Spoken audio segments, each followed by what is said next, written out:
तो चलिए शुरुआत करते हैं शिक्षा में आदर्शवाद। देखिएगा, दर्शन के क्षेत्र में आदर्शवाद के जनक कौन है? प्लूटो। आपसे क्वेश्चन पूछा जाएगा कि दर्शन के क्षेत्र में आदर्शवाद के जनक कौन है, तो प्लूटो हैं, जिन्होंने मन व तर्क को ही प्रधान माना है। तर्क के आधार पर 3 शाश्वत विचार को स्वीकार किया गया है। कौन सा? सत्यम, शिवम, सुंदरम। ठीक है, तर्क के आधार पर 3 शाश्वत विचारों को जो स्वीकार किया गया है, कौन कौन सा है? एक है सत्यम, एक है शिवम, एक है सुंदरम। ठीक है, और इन 3 शाश्वत विचारों से इंद्रियों के ज्ञान और वस्तु का निर्माण होता है। ठीक है, आदर्शवाद का अर्थ क्या होता है? ध्यान से सुनिएगा। आदर्शवाद जो है, आइडियोलिज्म शब्द की उत्पत्ति जो है आइडियल शब्द से हुई है। आइडियल का मतलब होता है विचार या प्रत्यय, और लिज्म का मतलब होता है वाद। ठीक है, सुविधा के लिए जोड़ा गया है लिज्म। ठीक है, तो इस शब्द की उत्पत्ति प्लूटो के आध्यात्मिकवाद से हुई है। ठीक है, प्लूटो का जो आध्यात्मिकवाद था, आपसे पूछा जाए कि आध्यात्मिकवाद के जनक कौन थे, तो प्लूटो थे। लेकिन प्लूटो के ही आध्यात्मिकवाद से इस आदर्शवाद शब्द की उत्पत्ति हुई है। मित्रों, मैं बता दूं, यहाँ से क्वेश्चन आपके यूपी टेट, सी टेट में भी पूछे जाते हैं, तो निश्चित रूप से पूरी ईमानदारी से, तन्मयता और प्रतिबद्धता के साथ इस वीडियो को पूरा देखिएगा, नहीं तो शिक्षा में आदर्शवाद क्या है आप समझ ही नहीं पाएंगे। ठीक है, पूरे के पूरे मेरी बातों को ध्यान से सुनिएगा। इस शब्द की उत्पत्ति आप सभी लोग जान गए हैं। आदर्शवाद क्या है? एक दर्शन है। आदर्शवाद, आपसे क्वेश्चन पूछा जाएगा आदर्शवाद क्या है, तो एक दर्शन है जो मन की प्रकृति को वास्तविक माना है, अर्थात जो बात सत्य या वास्तविक है वह अवश्य ही आध्यात्मिक एवं मानसिक है। ठीक है, जो बात सत्य या वास्तविक होती है वह अवश्य ही आध्यात्मिक एवं मानसिक होती है। इस बात को ध्यान रखिएगा। ठीक है, पैट्रिक साहब ने क्या कहा है? पैट्रिक साहब ने कहा है कि जिस प्रकार भौतिकवाद पदार्थ में देखा जाता है, उसी प्रकार आदर्शवाद संसार का आधार मन को मानता है। ठीक है, जो आदर्शवाद होता है मित्रों, उसका आधार क्या होता है? उसका आधार आपका हृदय होता है, आपका मन होता है। ठीक है, आपका चरित्र होता है कि आदर्शवाद का बेस। समझ रहे हैं कि नहीं? जैसे भौतिकवाद में क्या होता है, कहा जाता है कि पूरा का पूरा संसार जो है भौतिक सुख सुविधाओं में व्यस्त है। तो मतलब भौतिक सुख सुविधाओं में व्यस्त है, तो इसका मतलब यह है कि इस संसार में जो सुख सुविधाओं वाले पदार्थ दिखाई दे रहे हैं, जो आपको नग्न आंखों से प्रत्यक्ष परोक्ष रूप से प्रतीत हो रहे हैं, वो होता है भौतिक, है ना। लेकिन जो आदर्शवाद होता है मित्रों, वह आदर्शवाद मन पर आधारित होता है, अर्थात मन जिसे कहे, ध्यान से सुनिएगा, मन जिसे कहे कि यह बेहतरीन है, अर्थात अच्छा, जैसे मैं आपसे एक बात कहना चाहूंगा, आप अगर कोई कार्य अपने जीवन में गलत करने जा रहे होते हैं, निश्चित रूप से आपका मन एक बार जरूर आपको विचलित करता है कि बेटा आप एक गलत करने जा रहे हो। ठीक है, एक बार तो जरूर आपका मन जरूर कहता है कि आप एक गलत करने जा रहे हो, लेकिन आप फिर भी उस कार्य को करते हो, अर्थात मन जो है पहले आपको तर्क दे देता है कि यह गलत है, और वही जो तर्क मन देता है वही होता है आदर्शवाद। उम्मीद है कि आदर्शवाद आपने समझ लिया कि आदर्शवाद का जो आधार है वह मन क्यों होता है। ठीक है, रॉस साहब ने क्या कहा है, इस टॉपिक को याद करिएगा, अर्थात इस लाइन को पूरा याद कर लीजिएगा कि जिस प्रकार भौतिकवाद पदार्थ में देखता है, उसी प्रकार आदर्शवाद संसार का आधार मन को मानता है। राज साहब ने कहा है कि आदर्शवाद के अनेक रूप है, किंतु सबका सार यह है कि मन या आत्मा ही इस जगत का पदार्थ है और मानसिक स्वरूप ही सत्य है। मन या, रॉस साहब ने क्या कहा? मन या आत्मा ही इस जगत का पदार्थ है। जैसा आप सोचेंगे वैसा ही आप आगे पाएंगे। ठीक है, जैसे ही आपकी सोच होगी वैसे ही आपकी जो है बढ़ोतरी होगी। इस बात को ध्यान रखिएगा। ये चीजें केवल फेकाई बातें नहीं, ये चीजें वास्तविक हैं। जैसा आपके मन में जैसी धारणाएं चल रही होंगी, वैसे ही घटनाएं आपके जीवन में घटित होने वाली है। इस बात को ध्यान रखिएगा। अर्थात कहने का सीधा उद्देश्य यह है कि अपने मन को हमेशा सकारात्मक रखना चाहिए, नकारात्मक विचार अपने मन में न लाएं। ठीक है, तो आदर्शवाद के अनेक रूप हैं, किंतु सबका सार यह है कि मन या आत्मा ही इस जगत का पदार्थ है और मानसिक स्वरूप ही सत्य है। ठीक है, आप अपनी बहन को बहन क्यों मानते हैं? क्योंकि आपके मन में पवित्र स्थान है बहन के प्रति, है ना। इस बात को ध्यान रखिएगा। आदर्शवाद का एक उदाहरण के रूप में दे रहा हूं। आगे बात करते हैं। आदर्शवाद की परिभाषा के 4 भागों में बांटा गया है। कौन कौन सा है? एक है आत्मनिष्ठ आदर्शवादी। इसमें जगत, ईश्वर और मन तीनों में से किसी एक की सत्ता स्वीकार करते हैं। आत्मनिष्ठ आदर्शवादी का मतलब क्या होता है? आत्मनिष्ठ, आत्म मतलब स्वयं में क्या होता है? इसमें जगत, ईश्वर और मन तीनों में से किसी एक की सत्ता को स्वीकार किया जाता है। जगत, ईश्वर और मन ये सभी क्या होते हैं? आत्मनिष्ठ होते हैं। ठीक है, वस्तुनिष्ठ का मतलब क्या होता है? वस्तुनिष्ठ का मतलब होता है कि इसमें केवल और केवल विचारों की प्रधानता स्वीकार की जाती है।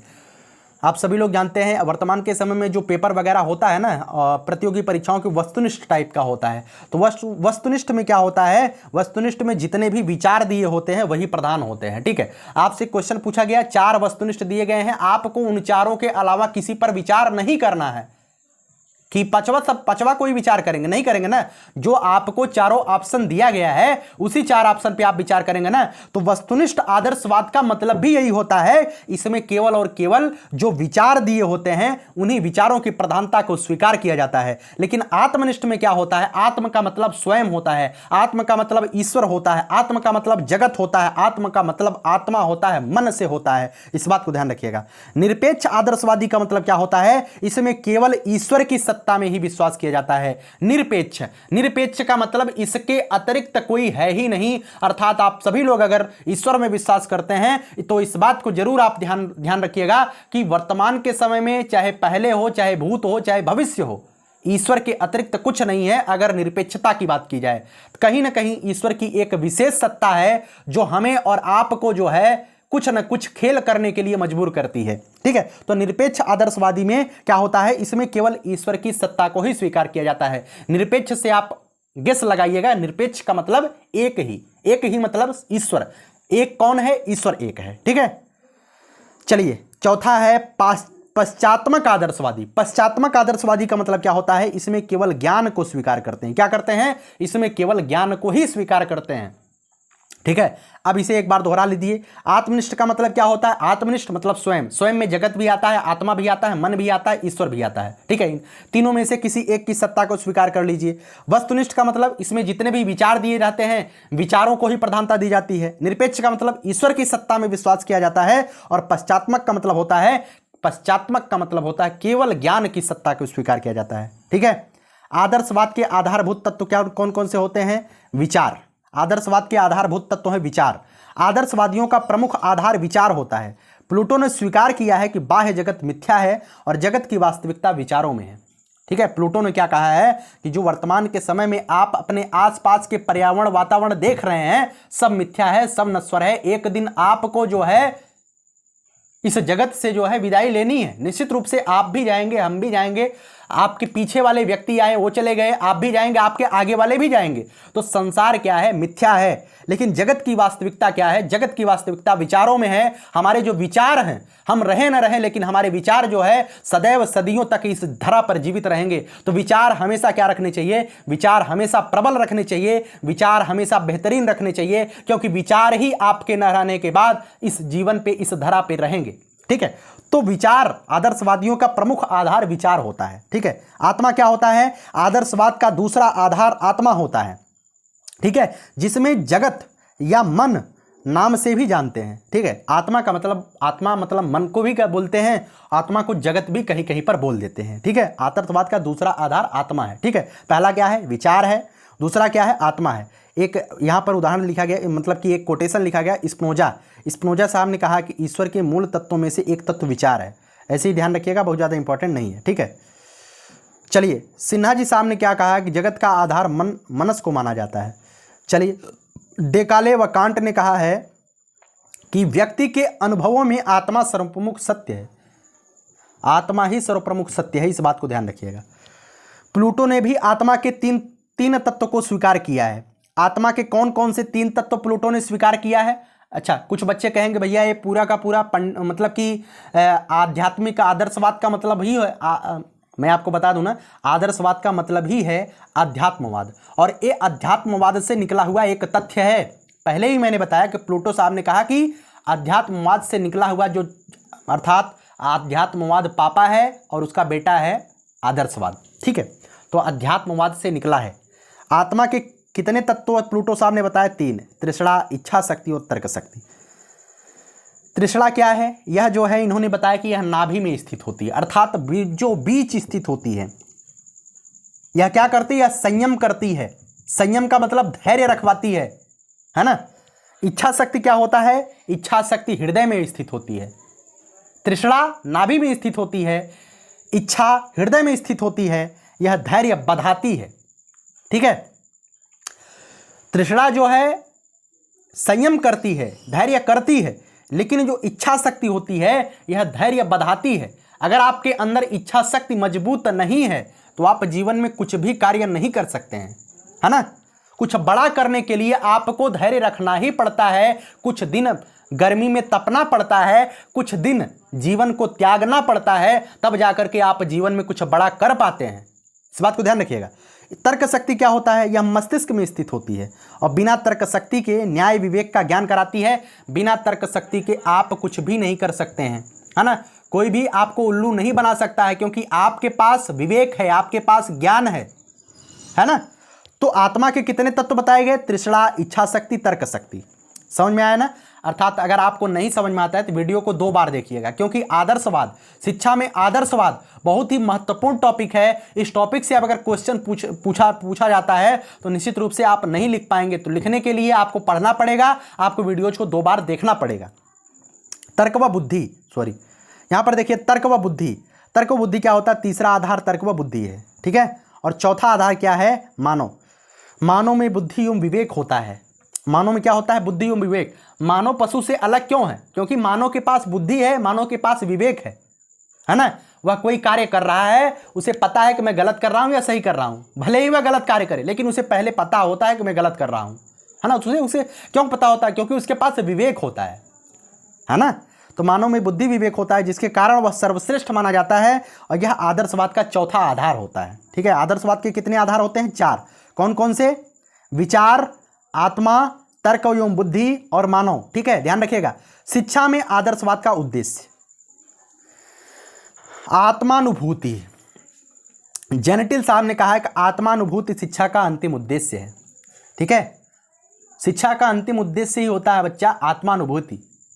हम कितनों भी शिक्षा प्राप्त कर लें, लेकिन एक समय ऐसा आएगा जब हमें आत्म अनुभूति होगी, बेटा हमने आज तक क्या क्या सीखा और इस सीखने का मेरा वास्तविक उद्देश्य क्या था, मेरा वास्तविक लक्ष्य क्या था, ठीक है। यह तभी पता चलेगा जब आप शिक्षा ग्रहण करके अपने परचम पर होंगे, है ना। तो व्यक्तित्व का उत्कर्ष अथवा आत्मानुभूति, आत्मा की सर्वोच्च क्षमताओं को वास्तविक रूप प्रदान करना, यह होता है आत्मानुभूति। तो आत्मानुभूति का सीधा सीधा अर्थ आपने समझ लिया। आत्मानुभूति जो है शिक्षा का अंतिम उद्देश्य होता है। हम अपने अंतिम पड़ाव पर पहुंच करके आत्मानुभूति करते हैं कि हमने जीवन में क्या किया या क्या सीखा। तो व्यक्तित्व का उत्कर्ष अथवा आत्मानुभूति आत्मा की सर्वोच्च क्षमताओं को वास्तविक रूप प्रदान करता है, या किसने कहा? तो रॉस साहब ने कहा, ठीक है। संस्कृति विरासत की समृद्धि, सांस्कृतिक विरासत की समृद्धि आदर्शवाद शिक्षा का दूसरा मुख्य उद्देश्य सांस्कृतिक थाती विरासत में अभिवृद्धि करना है, ठीक है। सांस्कृतिक विरासत में अभिवृद्धि करना का मतलब क्या हुआ? सांस्कृतिक विरासत जो आपके रीति रिवाज चल रहे हैं, जो आपके रीति रिवाज चल रहे हैं, मैं सीधा सीधा बता रहा हूं, इसमें कोई घोलमेल नहीं, है ना। जो आपके सांस्कृतिक रीति रिवाज चल रहे हैं, उन रीति रिवाजों में अगर कोई रीति रिवाज ऐसा है जो कि गलत है, तो उसे परिवर्तित करना लाजिमी है, और वो परिवर्तित होगा कहीं ना कहीं। आप सभी लोग जानते हैं सती प्रथा गलत था कि नहीं गलत था? गलत था। तो सती प्रथा को समाप्त किया गया 1828 में। लॉर्ड विलियम बेंटिंक के समय राजा राम मोहन राय के प्रयासों के आधार पर 1828 में सती प्रथा को समाप्त किया गया, है ना। तो सांस्कृतिक विरासत की समृद्धि भी आदर्शवाद, उस समय आदर्शवाद बता रहा था, उस समय का आदर्शवाद बता रहा था कि सती प्रथा गलत है ना। उस समय आत्मा बोल रही थी। आदर्शवाद का मतलब उस समय मन बता रहा था, उस समय आत्मा बता रही थी, उस समय हमारा विवेक बता रहा था कि सती प्रथा गलत है ना। तो सांस्कृतिक विरासत की समृद्धि भी आदर्शवाद के कारण ही होता है। आध्यात्मिक आदर्शों की प्राप्ति आदर्शवाद शिक्षा का तीसरा महत्वपूर्ण उद्देश्य, और आध्यात्मिक आदर्शों की प्राप्ति, ठीक है। आदर्शवाद शिक्षा का तीसरा महत्वपूर्ण उद्देश्य है आध्यात्मिक आदर्शों की प्राप्ति। आध्यात्मिक आदर्शों की प्राप्ति का मतलब समझ रहे हैं कि नहीं? जो ईश्वरीय होते हैं, जो ऐसे कार्य जो हमें कहीं ना कहीं परमात्मा, आत्मा और परमात्मा के योग वाला मतलब कि एक कॉन्सेप्ट प्रदान करते हैं, वो होते हैं आध्यात्मिक आदर्श, ठीक है। रस्क के अनुसार ये आदर्श 3 होते हैं। कौन कौन से? बौद्धिक, भावात्मक और सांकल्पिक, ठीक है। बौद्धिक क्या होता है? बुद्धि से संबंधित है। भावात्मक भाव से संबंधित है। सांकल्पिक का मतलब संकल्प से संबंधित है। कल मैंने आपसे एक चीज पूछा था, निस्यंदन शिक्षा का मतलब, काफी बच्चों ने कमेंट किया कि भैया निस्यंदन का मतलब होता है कि उच्च वर्ग को शिक्षा दी जाए वहां से छन करके शिक्षा जो है निम्न वर्ग तक पहुंचे, यही होता है निस्यंदन का सिद्धांत। तो मैं आपकी बातों से बहुत ही ज़्यादा प्रसन्नचित हुआ कि आप सभी लोग निस्यंदन का मतलब समझते थे। यही होता है निस्यंदन का मतलब। जिन बच्चों ने कमेंट में रिप्लाई किया, बहुत ही बेहतरीन उनकी तैयारी चल रही है। ईश्वर आपके अपने अंतिम उद्देश्य को जरूर प्राप्त करवाएंगे, ठीक है, इस बात को ध्यान रखिएगा। बहुत अच्छी पढ़ाई आप लोग कर रहे हैं। शारीरिक विकास का मतलब क्या होता है? जीवन रक्षा के लिए स्वस्थ शरीर की आवश्यकता है और स्वस्थ शरीर से ही आध्यात्मिक पूर्णता प्राप्त की जा सकती है, ठीक है। अगर आपका शरीर अच्छे से विकास नहीं किया रहेगा, कौन सा आदर्शवाद, कौन सा अध्यात्मवाद आप सीखेंगे भाई? तो शरीर भी आपका साथ देना चाहिए। अर्थात अगर आप पढ़ाई कर रहे हैं तो आप पढ़ाई पर तो ध्यान दीजिए ही दीजिए, लेकिन शरीर आपका मुख्य, मैं कहूँ तो मुख्य धन है ना। शरीर नहीं रहेगी तो आप क्या करेंगे? शरीर नहीं रहेगी तो आपका नामो निशान मिट जाएगा। इसी शरीर से तो आप इस धरा को बदलने आए हैं ना। तो शरीर को भी मेंटेन करके चलिए। जितनी आयु आपको ईश्वर ने दिया है, उस आयु तक अपने आप को बेहतरीन करने के लिए शरीर की स्वास्थ्य, शारीरिक स्वास्थ्य भी बहुत महत्वपूर्ण है, इसे बनाकर चलिए। आगे बात करते हैं बौद्धिक विकास। यह बुद्धि जो सभी प्राणियों में मनुष्य को सर्वश्रेष्ठ बनाती है, ऐसा आदर्शवादी मानते हैं, ठीक है, सभी मैंने बता दिया। पवित्र जीवन तैयार करना, ठीक है, आदर्शवाद मैंने बताया ना, पवित्र जीवन तैयार करता है। फ्रॉबेल साहब ने कहा कि शिक्षा का उद्देश्य भक्तिपूर्ण, पवित्र एवं कलंक रहित जीवन की प्राप्ति है। फ्रॉबेल साहब ने क्या कहा कि शिक्षा का उद्देश्य जो है भक्तिपूर्ण, पवित्र एवं कलंक रहित जीवन की प्राप्ति है। शिक्षा हमें बताता है कि आप गलत कर रहे हैं, आदर्शवाद हमें बताता है कि गलत कर रहे हैं। आदर्शवाद हमें बहन को बहन, माता को माता, पत्नी को पत्नी बताता है। आदर्शवाद हमें भाई को भाई और पिता को पिता बताता है ना। हमारी आत्मा बोलती है कि यह गलत है या सही है। तो समझिएगा, शिक्षा का अंतिम उद्देश्य यही होता है कि हम पवित्र एवं कलंक रहित जीवन व्यतीत करके इस धरा से जाएं, ठीक है। आदर्शवाद की मूलभूत अवधारणा क्या होती है? यहां पर लिखा गया है कि भौतिक संसार की अपेक्षा आध्यात्मिक जगत की सत्ता को स्वीकार किया जाता है। भौतिक संसार वास्तव में कुछ भी नहीं है। अगर आप दिल से सोचिए तो भौतिक संसार वास्तव में कुछ भी नहीं है। आज है, कल नहीं रहेगा, लेकिन आपके विचार पूरे जीवन भर, अर्थात जब तक यह धरती रहेगी तब तक आपके विचार जीवित रह सकते हैं। उसके लिए आपको करना क्या है? उसके लिए आपको अपने विचारों से मजबूत होना पड़ेगा। आत्मा परमात्मा का एक अंश मात्र है। जो आपके अंदर आत्मा है, यह परमात्मा का एक अंश है। आप भी भगवान हैं, इस बात को ध्यान रखिएगा। हर एक व्यक्ति ईश्वर का अवतार है। हर एक व्यक्ति ईश्वर का अवतार है, क्योंकि जब ईश्वर ने धरती पर प्रकट हुए थे तो उनके अंदर भी एक मानव था। और वो मानव से भगवान कैसे कहलाए? वो भगवान इस वजह से कहलाए क्योंकि उनके अंदर जो बुद्धि और विवेक था, उसका इस्तेमाल उन्होंने सही किया, सही को सही परखा और गलत को गलत परखा। उनकी जो आत्मा एक बार कह देती थी कि यह गलत है, उन्होंने उसे गलत माना। लेकिन आज आपकी आत्मा कहती है, 50 बार आपको झकझोरती है कि बेटा ये गलत है, लेकिन आप कहते हैं नहीं यार, एक बार हम कोशिश करके देखते हैं, गलत कैसे सही हो सकता है। आत्मा पहली बार जवाब दे देती है कि बेटा ये गलत कर रहे हो, है ना। ब्रह्मांड मानव की ही देन है, निश्चित रूप से ब्रह्मांड मानव की ही देन है। अगर मानव नहीं होते तो ब्रह्मांड की हम परिकल्पना भी नहीं कर सकते हैं। आदर्शवाद का ये मूलभूत अवधारणा है। मानव का अंतिम उद्देश्य मोक्ष की प्राप्ति है, ये आदर्शवाद की अवधारणा है ना। आदर्शवाद की अवधारणा है कि मानव का अंतिम उद्देश्य मोक्ष की प्राप्ति है। हम और आप कितना भी कार्य कर लें, कितना भी कमाई धमाई कर लें, कितना भी अपने आप को बेहतरीन बना लें, कितना भी जीवन में नाम कर लें, लेकिन अंततः हमें मोक्ष की प्राप्ति के लिए लड़ाई लड़नी है। अंततः हमें क्या करना है? हमें इस धरा से विदाई ही लेनी है ना। सीधा सीधा मतलब यही है। सत्यम शिवम सुंदरम का ज्ञान, अभी मैंने आपको बताया सत्यम क्या है, सत्य शिवम सुंदरम क्या है, मैंने इसे बताया। तो सत्यम शिवम सुंदरम का ज्ञान भी आदर्शवाद की मूलभूत अवधारणा के अंतर्गत आता है। आगे बात करते हैं मनुष्य और प्रकृति में संश्लेषण। संश्लेषण का मतलब क्या होता है? संश्लेषण का शाब्दिक अर्थ अगर कहें ना, संश्लेषण का मतलब होता है बनाना। संश्लेषण का मतलब होता है टू मेक, ठीक है, टू मेक मतलब बनाना, ठीक है। तो मनुष्य और प्रकृति में जो संश्लेषण होता है, अर्थात प्रकृति और मनुष्य के बीच जो संबंध होते हैं, वह भी आदर्शवाद की मूलभूत अवधारणा के अंतर ही आता है, ठीक है। तो आज मैंने केवल और केवल आदर्शवाद आपको पढ़ाया है। निश्चित रूप से आप इस पीडीएफ को 2-1 बार जरूर पढ़िएगा, जिससे आपको जो टॉपिक वहां पे कोटेशन दिया गया है, वह कोटेशन आपको आपके दिमाग में रहे। ऐसा नहीं है कि सारे के सारे कोटेशन इंपॉर्टेंट है, कुछ कोटेशन इंपॉर्टेंट नहीं है, फिर भी लिखा गया है क्योंकि आपको समझाने का उद्देश्य था, ठीक है। और आदर्शवाद अंतिम रूप से मैं कह रहा हूं, आदर्शवाद आपके मन के अंदर, आपके शरीर के अंदर जो मन है, अंतिम में मैं आदर्शवाद को एक लाइन में जो है आपके सामने रखने का अगर प्रयास करूं तो आदर्शवाद यही है कि आपके शरीर के अंदर जो मन या आत्मा है, वह मन या आत्मा जब भी आपको गलत को गलत और सही को सही कहने पर तुल जाए, गलत को गलत कह दे और सही को सही कह दे, वास्तव में वही आदर्शवाद होता है। आदर्श का मतलब होता है यार आइडियल, है ना। आप जो कर रहे हो वह आदर्शपूर्ण है, वह आदर्श है, अर्थात बेहतरीन है। यह कौन कहता है? यह आपका मन, या आपका विवेक, या आपकी बुद्धि बताती है।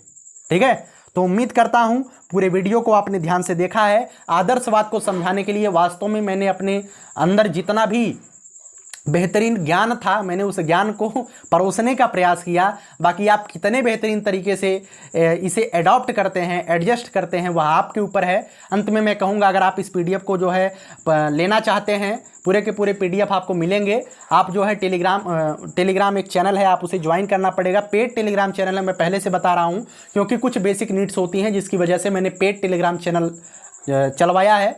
तो आप पेड टेलीग्राम चैनल को ज्वाइन करने के लिए डिस्क्रिप्शन बॉक्स में एक लिंक है, आप वहां से जो है लिंक पर क्लिक करिएगा। आपके मोबाइल नंबर मांगेगा, तो मोबाइल नंबर डालिएगा। आपको मोबाइल नंबर पे ओटीपी आएगी। ओटीपी आने के बाद आप अपना नाम डालिएगा। उसके बाद जो भी उसका पेमेंट होगा, आप किसी भी स्तर से पेमेंट कर सकते हैं, चाहे गूगल पे, चाहे फ़ोन पे, चाहे पेटीएम, चाहे जिससे आप पेमेंट करिएगा।